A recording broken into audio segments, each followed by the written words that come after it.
Charles Manson and the Manson family. Evil dead, burn in hell. These tabloid newspaper headlines did not mince words when they announced the death of Charles Manson in November 2017. Manson was a real-life boogeyman, sentenced to life in prison after convincing several of his LSD-fueled followers to tie up and brutally murder 9 strangers in 1969. The victims, who included actress Sharon Tate, a coffee heiress, and small business owners, were repeatedly stabbed to death, and Manson's followers, called the Manson family, wrote cryptic messages such as "pig" and "helter-skelter" with their victims' blood. Perhaps even more shocking than the fact that a small, crazy-eyed man was able to convince multiple men and women to kill for him was who did the killing. They were young, flower children, in their very early 20s who had traveled to California in search of love and finding a new way of being in the world. The Manson murders, which terrified Los Angeles long after the Manson family was caught, marked the first known modern instance of destructive cult murders in the United States. Manson provided a dark end to this revolutionary era of assassinations, fights for civil rights, anti-Vietnam War fervor, and a rebellion against conservative values. Many people I know in Los Angeles believe that the 60s ended abruptly on August 9, 1969, wrote native Californian, journalist, and novelist Joan Didion. Her sentiment was echoed by Manson trial prosecutor Vincent Bugliosi. Bugliosi has said the reason Manson captivated the world wasn't the extreme brutality of the crimes or the celebrity victims, but the fact that they are the most bizarre murders in the recorded annals of American crime, complete with Bible quotes, Beatles lyrics written in blood, and kids next door for killers. If they had been written as fiction no one would have read it, Bugliosi told The Guardian on the 40th anniversary of the slayings. Early life. Charles Millis Manson was born on November 12, 1934, in Cincinnati, Ohio, to a 16-year-old unmarried mother named Kathleen Maddox. Manson's birth certificate listed him as "no name Maddox" due to no father being named on the document. Manson claimed he only met his father, a local mill worker, twice. Maddox married William Eugene Manson, who worked at a local dry cleaner, a few months before Charles was born. They divorced 3 years later. Manson's childhood was defined by his absent mother and his longing to be taken care of by her. Manson maintains that he was first deserted by his mother for a pitcher of beer. "Mom was in a cafe one afternoon with me on her lap," Manson and ex-con co-author Newell Emmons wrote in Manson in his own words. The waitress, a would-be mother without a child of her own, jokingly told my mom she'd buy me from her. Mom replied, "A pitcher of beer and he's yours." Manson's mother downed the pitcher and left her son behind. Several days later my uncle had to search the town for the waitress and take me home. Manson's mother made a more permanent disappearance around the time he was 6, when she was sent to prison for a robbery she had committed with her brother. Manson spent his childhood with relatives in West Virginia, the closest location to the federal penitentiary at Moundsville, where Maddox was serving her 5-year sentence. According to the life and times of Charles Manson, the future cult leader was small, closer in size to a toddler than the 5-year-olds in his class. From a very young age, he lied, acted out, and insisted on being the center of attention. The first offense that put Manson on the path to becoming a career criminal, according to Manson, started when he was just 7. It was shortly after Christmas, and neighborhood kids were showing off all the presents they had received. Charlie had only gotten one gift that year, a Superman hairbrush that his grandmother told him would make him fly if he brushed his hair with it. Manson said that one day, he rounded up all the neighborhood kids' toys and took them back to his house, where he built a fire and destroyed them. Even now, I'm not sure if I just resented being laughed at, Manson recalled in Manson in his own words. The kids were mad, some cried, others threatened me, and their parents called the sheriff. And though I wasn't taken to the jail, it was my first encounter with the police. Manson was briefly reunited with his mother after she was released from federal prison. Manson was a handful, and so was Maddox. Manson's mother landed a job as a grocery store clerk out of prison. She spent her free time drinking and running around with men, sometimes skipping town with them. Manson showed up at her work, hustling customers for pennies to buy candy. In an attempt to get on the straight and narrow, Maddox joined Alcoholics Anonymous and married a man she met at a meeting. Before the time he was a teenager, Manson was breaking into stores and emptying the cash registers. And stealing guns from family members. He was sent to jail for the first time when he was 12 years old. Manson spent his teenage years in reform schools and juvenile delinquent halls, including the Guybolt Home for Boys in Terre Haute, Indiana, Boys Town in Omaha, the Indiana School for Boys, and the National Training School for Boys in Washington, D.C., after Maddox petitioned for her uncontrollable son to become a ward of the state. During his time in these institutions, from which he occasionally tried to escape, Manson claimed that he was physically and sexually abused, witnessed rapes, and was raped himself. In a paper published by the International Journal of Offender Therapy and Comparative Criminology, researchers Andrew J. Atchison and Kathleen M. Heidi apply several sociological theories to Manson, his followers, and Manson's childhood and subsequent rise to master manipulator. One of these is labeling theory, the idea that after a primary deviance occurs, an individual embraces the label given to them by society. Defined as bad, they come to see themselves as bad, Atchison and Heidi write. Consistent with a self-fulfilling prophecy, these individuals then embrace this deviant label by committing more criminal acts, and they become locked into their deviant roles. Manson was called Trouble after rounding up toys from the neighborhood and setting them on fire, and a ringleader after orchestrating an escape of about 35 other boys who lived in the Indianapolis City juvenile home. If society said Charlie was bad, that's what they were going to get, a sentiment that Manson echoed in Mason in his own words: if you keep pushing something off on a person, pretty soon that person stops fighting the reputation and becomes everything he is accused of being.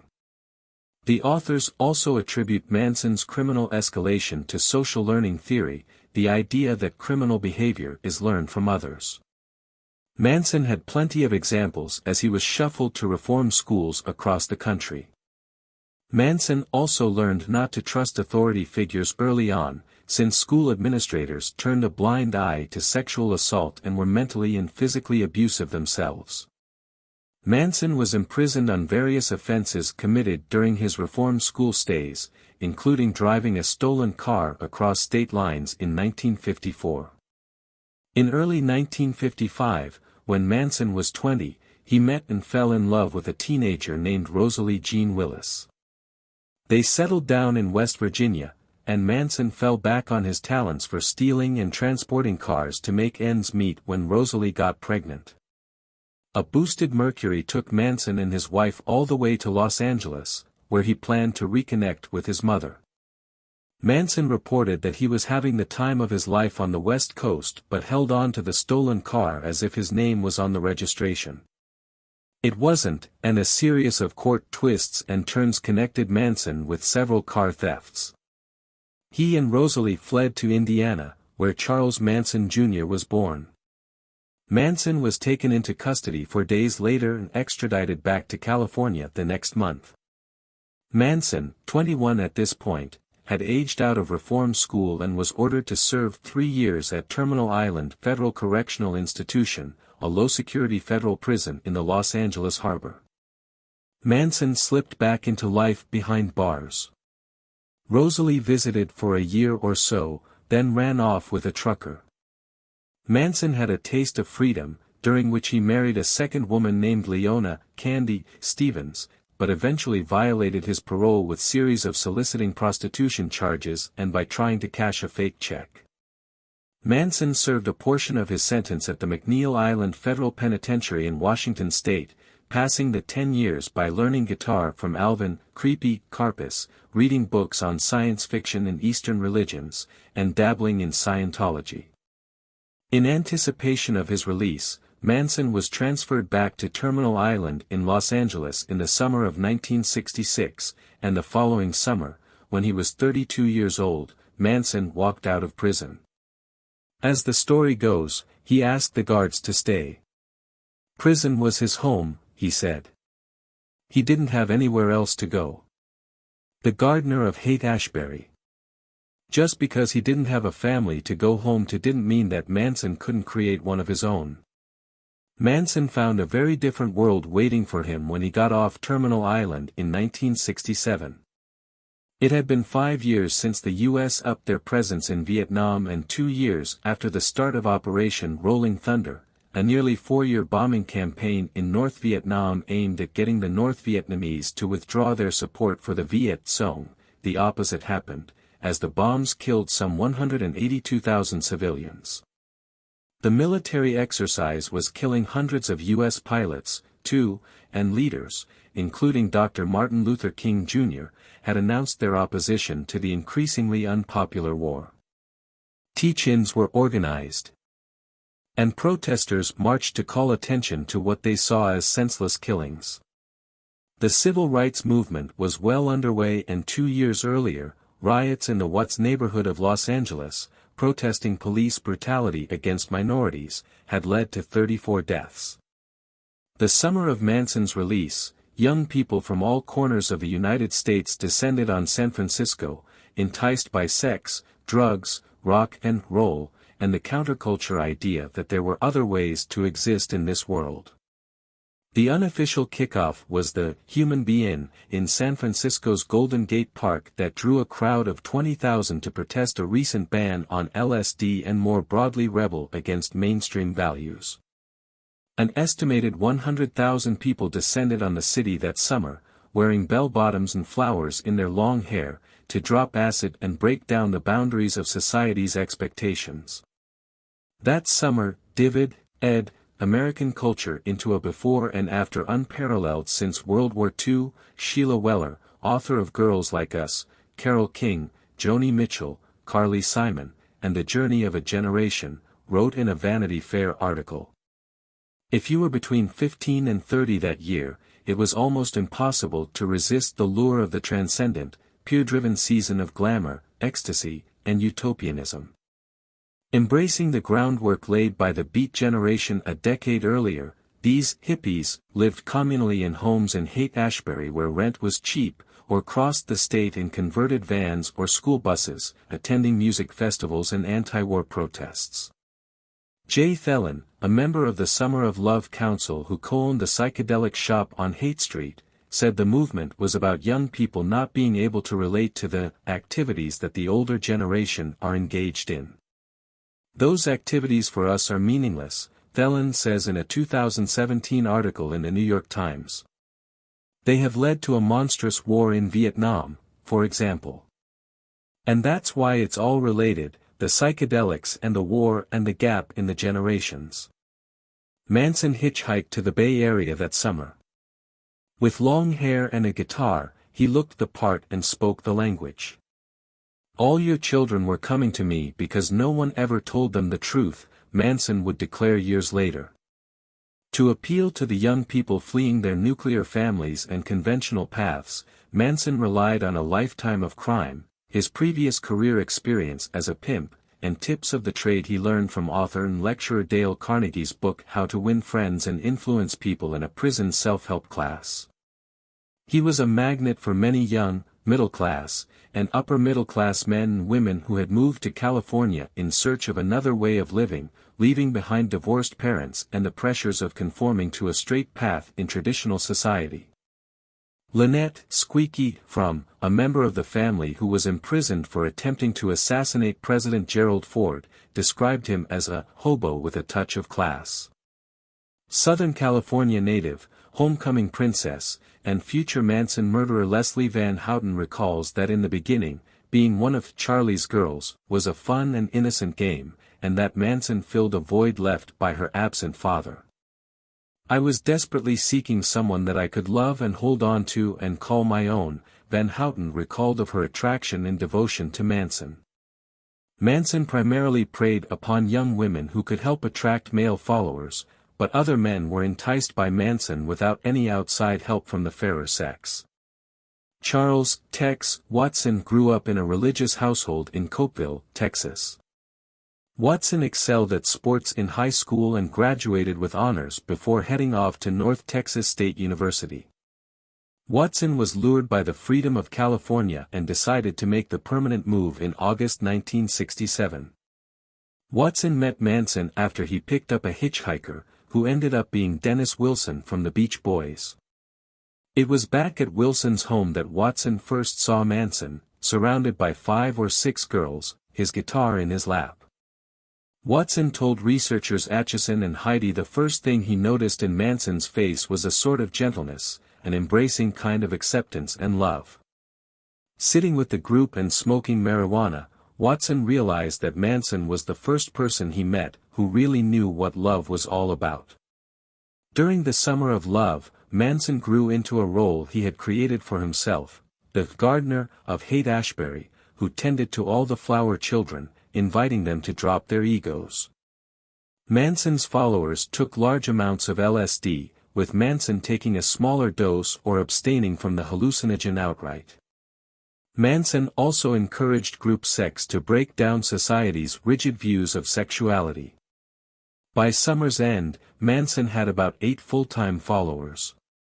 After the summer ended, Manson and his followers traveled south to Los Angeles in an old school bus, dumpster diving or stealing food to eat. They shacked up with Beach Boy Brian Wilson. For a spell in his Pacific Palisades home as Manson pursued a music career with a lot of maybes and a few recording sessions, but no signed contracts. According to Curbed Los Angeles, the Manson women did all the household chores, but by the time Wilson's manager kicked Manson and his crew out in August 1968, their stay cost Wilson an estimated $100,000, which included a visit to a local sexual health clinic. The Manson family eventually put down roots at Spahn Ranch, a 500-acre ranch that started as a homestead and was later turned into a set for Western films. Owner George Spahn was 80 and nearly blind, and allowed the family to live there for free if they cooked for his crew of rotating cowboys and assisted on his horse farm. Apparently, in an effort to experience all that life has to offer, Manson's followers relished walking around barefoot in horse excrement. Spahn was lonely as well, and Manson follower Squeaky from served as his eyes and as a wife stand-in. Though only 30 miles from downtown Los Angeles, Spahn Ranch was isolated, and Manson used this remoteness as an opportunity to cut off his followers from reality and create his own personal kingdom. They were uninhibited wood nymphs, sharing clothes or wearing nothing at all, frolicking through the woods with flowers in their hair, racing in dune buggies, taking lots and lots of LSD, and engaging in group sex to break down their inhibitions. They also relied on Manson's expertise as a career car thief, stripping down stolen cars on the property for resale. But, as prosecutor Vincent Bugliosi noted, there weren't any clocks or newspapers at Spahn Ranch, and Manson created what's described by the book Helter Skelter as a tight little society of his own, with its own value system. It was holistic, complete, and totally at odds with the world outside. In November 1968, the Beatles released their 9th studio album, The Beatles, often referred to as the White Album, for its minimal cover design. Many of the songs were written while the band was in Rishikesh, India, studying transcendental meditation. On side 3 of the double album was a song called Helter Skelter. Helter Skelter refers to a British term for a tall amusement park slide, though Manson didn't know that at the time. The track features screaming vocals, a fried and almost manic guitar line, and a thumping bass. Paul McCartney's lyrics, "Look out Helter Skelter," spoke to Manson, and he believed that the song confirmed the ideas he had believed for a while, that an apocalyptic race war was approaching. Manson's ideology was a dark counterpoint to the open-mindedness that prevailed in the counterculture. His core teaching was that the U.S. was on the cusp of a race war between white and black Americans. This Armageddon was imminent, and the family planned to hide out in a Death Valley cave to survive the race war. Manson, who believed he was a manifestation of Jesus Christ, predicted that the blacks would annihilate all the whites but would ultimately be incapable of governing this new world. Manson would come in as leader, enslaving all the blacks. Manson would later define helter-skelter as confusion, literally, that lives inside everyone. Susan Atkins, one of Manson's followers who participated in the murders, was a bit clearer in her testimony, describing helter-skelter as the last war on the face of the earth. It would be all the wars that have ever been fought, built one on top of the other. You can't conceive of what it would have been like to see every man judge himself and then take it out on every other man all over the face of the earth. FBI agents who interviewed Manson after the murders believed the notion of helter-skelter was a way for him to keep a tight grip on his followers. From free love to in cold blood. Manson had an assignment for his right-hand man Tex Watson in August 1969, take a gun, knives, a change of clothes, and some of the girls, and drive out to 10050 Cielo Drive. The secluded home in Benedict Canyon above Beverly Hills was the former home of Terry Melcher, Doris Day's son and a music producer who had passed on the prospect of releasing Manson's music. Helter-skelter was starting. He said to kill everybody in the house as gruesome as I could, Watson would later testify. I believe he said something about movie stars living there. And Manson was right. Melcher didn't live in Benedict Canyon anymore. The Hollywood director Roman Polanski and his wife, Sharon Tate, had moved in. Polanski was away in London on the evening of August 8, 1969, and Tate, an actress best known for her performance in Valley of the Dolls, who was 8 months pregnant, had been hosting a group of her rich hippie friends, Jay Sebring, 35, Tate's former fiancé and a hairdresser credited with reviving an interest in men's hairstyling, Wojtek Frykowski, 37, a writer and producer, and Abigail, Gibby Folger, 26, a coffee heiress and social activist. Who was Frykowski's girlfriend? Los Angeles was finally cooling off after a 3-day heatwave. Frykowski and Folger were staying with the very pregnant Tate until her husband returned home. The Manson cultists, driven by Linda Kasabian, a pregnant 20-year-old mother of a young baby and the only family member who had a valid driver's license, arrived at the secluded home at the end of a cul-de-sac in the early morning hours of August 9, 1969. Kasabian recalled feeling excited that Charlie had chosen her for this mission.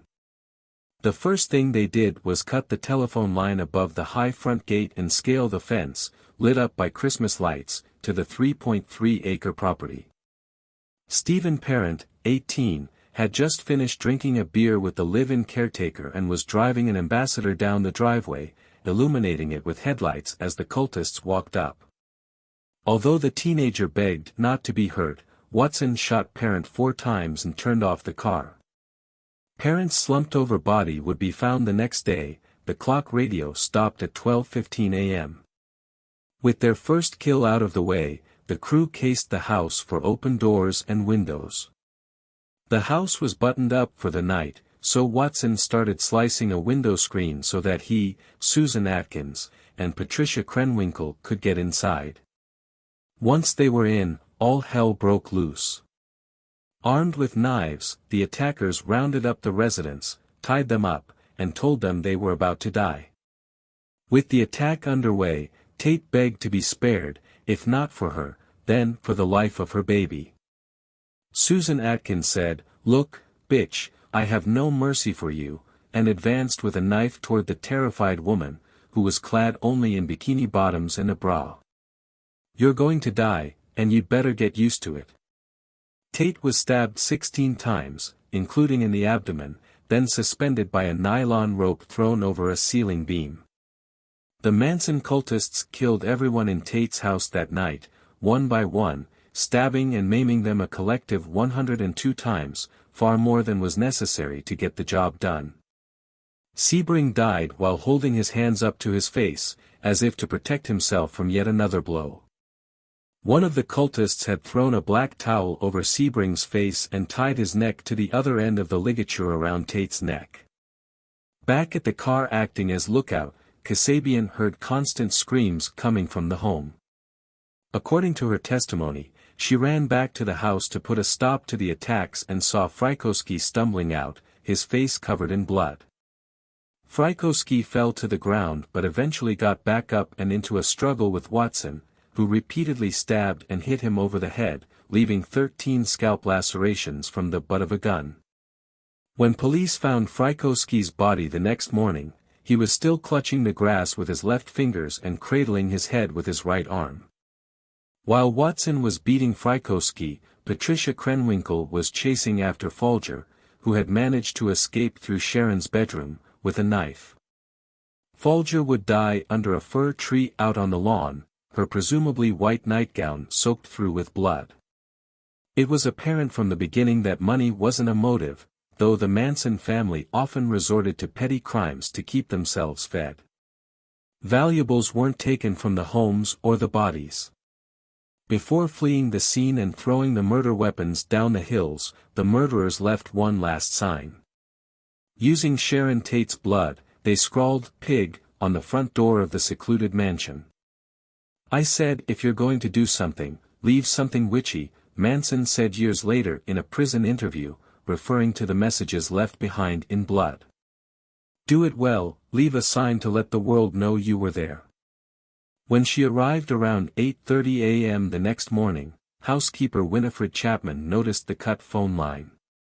Inside the home, she described a scene that the FBI recorded as macabre in a memo, and ran to a neighbor's for help. Chapman was so disturbed that she was treated for shock at UCLA Medical Center. Responding officers didn't even bother to check the bodies for pulses, as the silence, battered faces, bullet wounds, and blood-stained clothes indicated there was no chance these victims were alive. Police wielding shotguns arrested Cielo Drive caretaker William E. Garrettson, hauling him down to the station in the pinstriped bell-bottoms he had answered the door in. Garrettson, a homesick runaway from Ohio with aspirations of learning to act, was at his residence on the grounds during the attack and claimed not to have heard anything. Garrettson told detectives that he had been listening to music at a medium level that night, and had noticed two peculiarities: the dead phone line, and his door handle tampered with, as though someone had been trying to get in. He was charged with the murders, but released after the results from a polygraph test indicated that he was telling the truth when he said he wasn't involved. Neighbors heard more than Garrettson did, with one recalling the sound of loud claps that could have been gunshots and another a man's screams. A third neighbor said his hunting dogs, who only were disturbed by gunshots, had started barking. As the morning unfolded, Tate's agent, William Tennant, arrived to identify the actress, still wearing his tennis clothes. He was sobbing as he left the scene, declining to speak with the reporters who had gathered there.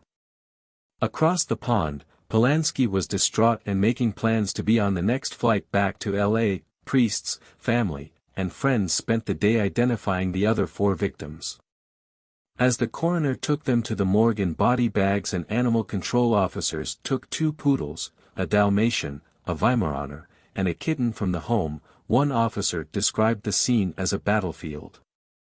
The inconceivable killings of a beautiful actress and her friends for seemingly no reason injected a new fear into Hollywood's rich and famous. These ritualistic killings, as the Los Angeles Times declared them on their front page, led to homeowners buying guard dogs and hiring off-duty police officers to stand watch. The local security business boomed, with the number of firms tripling after the slayings. Celebrities like Frank Sinatra skipped town. Those who stayed went the extra mile to protect themselves. A Beverly Hills gun store sold 200 guns in just 2 days, and it took 2 weeks to get a locksmith appointment. It was just a savage crime committed against people who thought they were absolutely safe, and they thought violence was in Vietnam and other places but not here.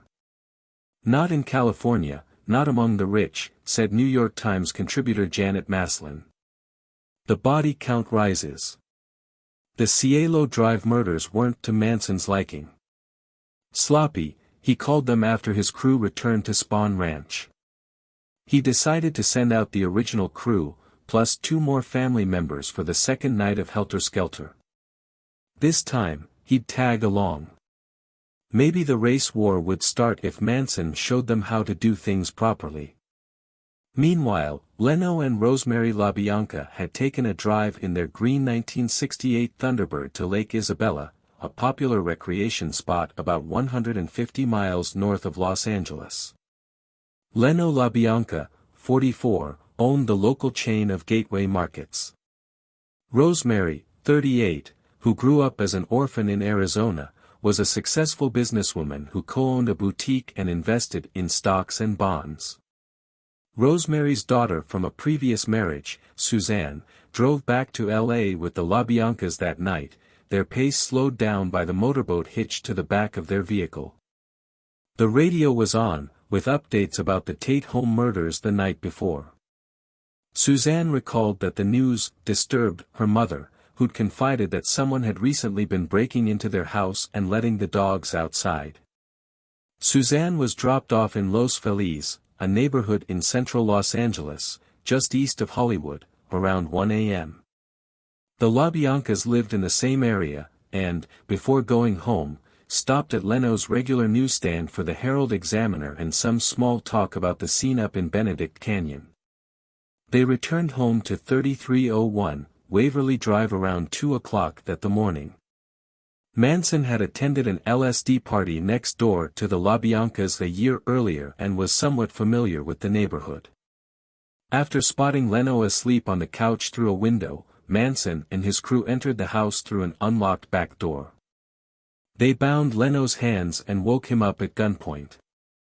Manson dipped out before the killing started, and his lawyers have maintained that Leno and Rosemary, who had been collected from the couple's bedroom, were alive when he left Waverly Drive. Manson took Rosemary's wallet, which would later be found in a gas station in a predominantly black part of the city, and gave instructions to his followers as to how to kill the couple. Tex Watson stabbed Leno as Leslie Van Houten restrained Rosemary. Watson stabbed Rosemary first and then handed the knife over to Van Houten, who gave her at least 14 more wounds. "We started stabbing and cutting up the lady," Van Houten said in court in 1971. "I knew that people would die, I knew there would be killing. I stabbed Mrs. LaBianca in the lower back 16 times because Manson wanted everyone to participate," she would recall years later, as reported in Charles Manson, Journey into Evil. When the bodies were discovered by family members the following day, Rosemary had been stabbed in the back and buttocks, and a slash on her jaw indicated that she had put up a struggle before she died. Leno had been stabbed 36 times on the front of his body, and the killers had carved wart into his stomach and stuck him with a 2-pronged carving fork. Both LaBiancas had pillowcases, taken from their bed, over their heads, and a lamp cord was wrapped around Rosemary's neck. The Manson family left bloody messages around the house: "Rise, death to pigs." And the misspelled "Helter Skelter" on the refrigerator door. Their gruesome calling card would help investigators eventually link the Tate and LaBianca murders. The family behind bars. The arrests weren't immediate, keeping Los Angeles, and beyond, on edge. And although similarities in the crimes were apparent, it would take months until police connected the 2 murders. Manson and 27 others were arrested at Spawn Ranch on charges of auto theft, and Charlie was booked under his name with the added alias, aka Jesus Christ, God. Other followers, including Tex Watson and Patricia Krenwinkel, fled California following the murders. A break in the Tate and LaBianca cases came in November, when Susan Atkins couldn't keep her mouth shut about her role. She gossiped to her cellmates at the Sybil Brand Institute, not leaving out the juicy and horrifying details. After her Chellies told prosecutors about what they had heard, Atkins cut an immunity deal with prosecutors in exchange for her testimony against Manson and the other murderers. She recounted the events of August 9 and 10 to a grand jury in December 1969. 3 months before the trial was set to start, however, Atkins visited Manson in jail, and afterward told the state's lawyers that she had made the whole thing up. The trial started in June 1970, with Manson, Atkins, Van Houten, and Krenwinkel facing murder charges for the Tate and LaBianca killings. Tex Watson, who was arrested in Texas and fighting his extradition, received a separate trial in 1971. At 9.5 months, the trial was among the longest and most expensive to date, according to numerous media accounts. But Manson and his girls keep things interesting, and newspapers around the world recounted every twist and turn. There was so much publicity that, in order to keep the jury partial, Superior Court Judge Charles H. Older instituted a gag order that blocked access to trial transcripts and forbid lawyers and witnesses from talking to the press about matters other than evidence entered in open court. Manson had wanted to represent himself, which Older did not allow. A lawyer named Irving Kanarek, who was known in the local law community as an obstructionist who strategically lengthened trials, was appealing enough to Manson. Older would later sentence Kanarek to a night in jail for contempt to punish the lawyer's frequent interruptions. Because one is innocent until proven guilty, courts have long maintained that a defendant has the right to appear before a jury in civilian clothes, not a prison jumpsuit. The accused usually puts on a fresh shirt and shined shoes, trims their hair. Manson prepared for the opening day of his trial by carving an X in his forehead, between his eyes. He XCD himself off from the world and a society that didn't understand the method to his madness. Atkins, Krenwinkel, and Van Houten followed suit, carving X's into their foreheads as well, and later shaving their heads. They walked into court holding hands and singing songs that Manson had written. Years later, Krenwinkel said these antics were orchestrated by Manson, who discussed how they could make a scene in court. Unruly and disruptive family supporters were later banished from the courtroom and started holding around-the-clock sidewalk vigil outside the Los Angeles House of Justice. Manson would stare at spectators in the gallery, and at one point, when the judge said Manson wasn't allowed to cross-examine a witness, leapt over the defense table and made a dash toward Older's bench, brandishing a pencil. Manson was dragged out kicking and screaming, yelling at Older, "In the name of Christian justice, someone should chop off your head." After the near attack, Older kept a .38 caliber revolver on his person during proceedings. The state star witness was Linda Kasabian, who drove the Manson family to and from the Tate and LaBianca murders. She never asked for immunity from prosecution, but we gave it, prosecutor Vincent Bugliosi said in a 2009 interview with The Guardian, adding that she sat on the witness stand for 17 or 18 days, and never broke down, despite the incredible pressure she was under. Since Manson did not physically participate in any of the murders he was being tried for, Bugliosi said that Kasabian's testimony was essential for the circumstantial conspiracy case. "I doubt we would have convicted Manson without her." Another significant milestone of the trial happened in August 1970, when President Richard Nixon attended a Denver meeting of the Federal Law Enforcement Assistance Administration.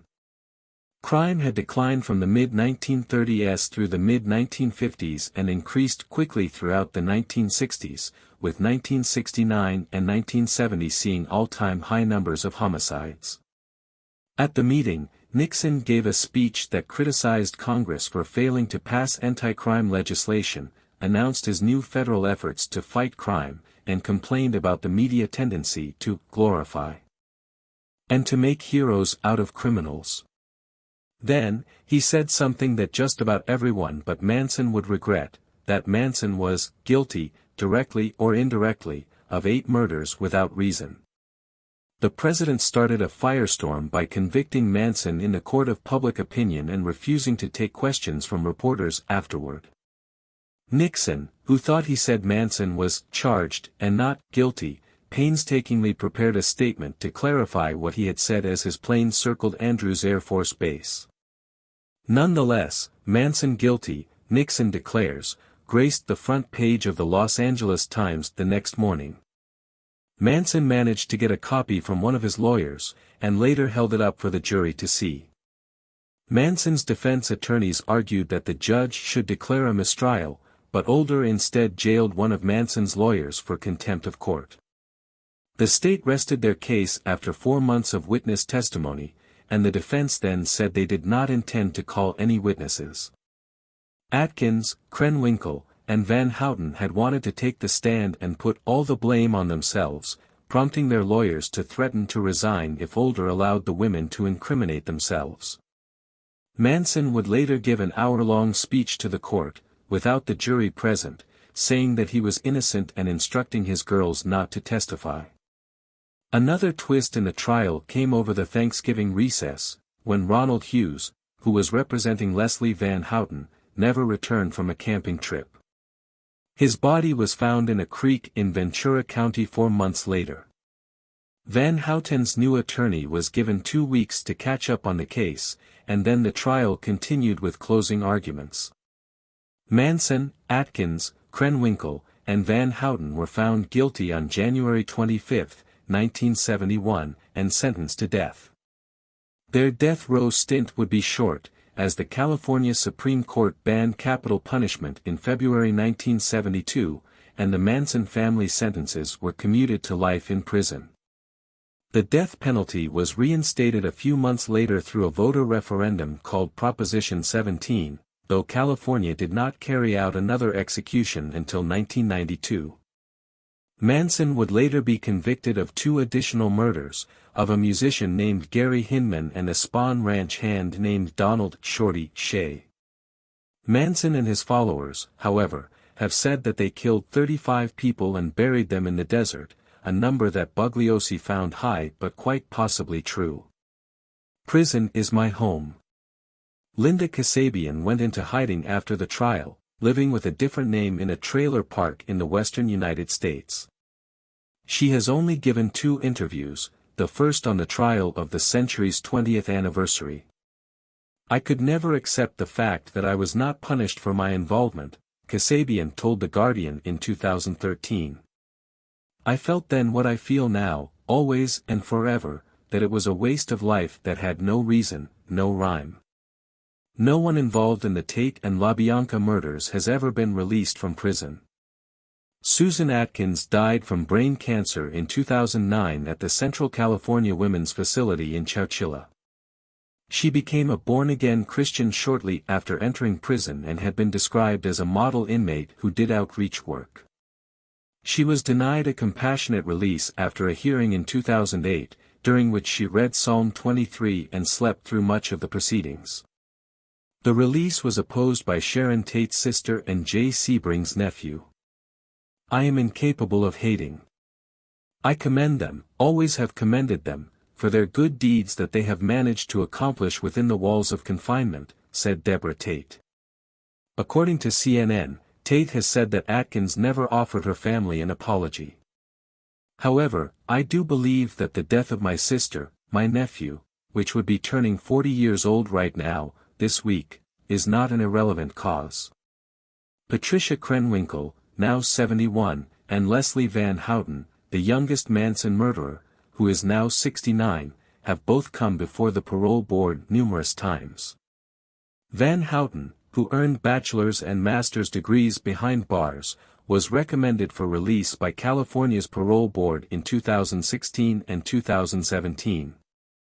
As reported by SF Gate, Governor Jerry Brown considered the recommendation, taking into consideration Van Houten's age and Manson's manipulation, but ended up rejecting the early release, writing in his decision that, even after 5 decades, Van Houten has not wholly accepted responsibility for her role in the violent and brutal deaths of Mr. and Mrs. LaBianca. Tex Watson is an ordained minister and another model prisoner who hasn't had any disciplinary issues since the 70s. His ministry, called Abounding Love, maintains a website, though Watson does not have access to a computer and relies on others to update his content. On an FAQ page, Watson says that he is a committed vegetarian, to which he attributed his good health through the years. Watson also writes that during his yard time, he walks a track, sharing his faith, or listens to Christian music or Bible talks on a radio. Watson maintains his former leader was manipulative. But I take full responsibility for my ignorance, lack of identity, emptiness, and choices in life, which left me prey to his deceptive plan. My actions were my own, Watson writes on his ministry's website. Manson was a far less pious and well-behaved prisoner than his co-defendants and was denied parole 12 times before his death at age 83 in November 2017. At some point along the way, he turned the X on his forehead into a swastika. A fellow inmate named Jan Holmstrom doused Manson in paint thinner then set him on fire in 1984, in the hobby shop at the California Medical Facility, a psychiatric prison. Manson suffered second- and third-degree burns on nearly 20% of his body, and the wounds were primarily on his face, hands, and scalp. Holmstrom later said he attacked Manson because the cult leader had been critical of his Hare Krishna beliefs. Throughout his decades behind bars, Manson attempted to escape numerous times, including on a hot air balloon, and was cited for more than 100 disciplinary infractions that included throwing coffee in a guard's face, trying to flood part of his cell block, setting his mattress on fire, and possessing weapons, cell phones, and drugs. In 2014, a gray-bearded Manson and his 27-year-old fiancée, Afton Elaine Burton, filed for a marriage license. The pair never tied the knot, and it later was revealed that Burton was working her magic to obtain and embalm Manson's body after his death, in hopes of enclosing it in a glass tomb for public viewing. Manson apparently called off the wedding after he realized that he was being conned, for once. Manson grew to become a cultural icon to a new generation intrigued by his status as America's most famous criminal. In the late 1980s, a group of satanic worshippers chanted for his release outside of San Quentin.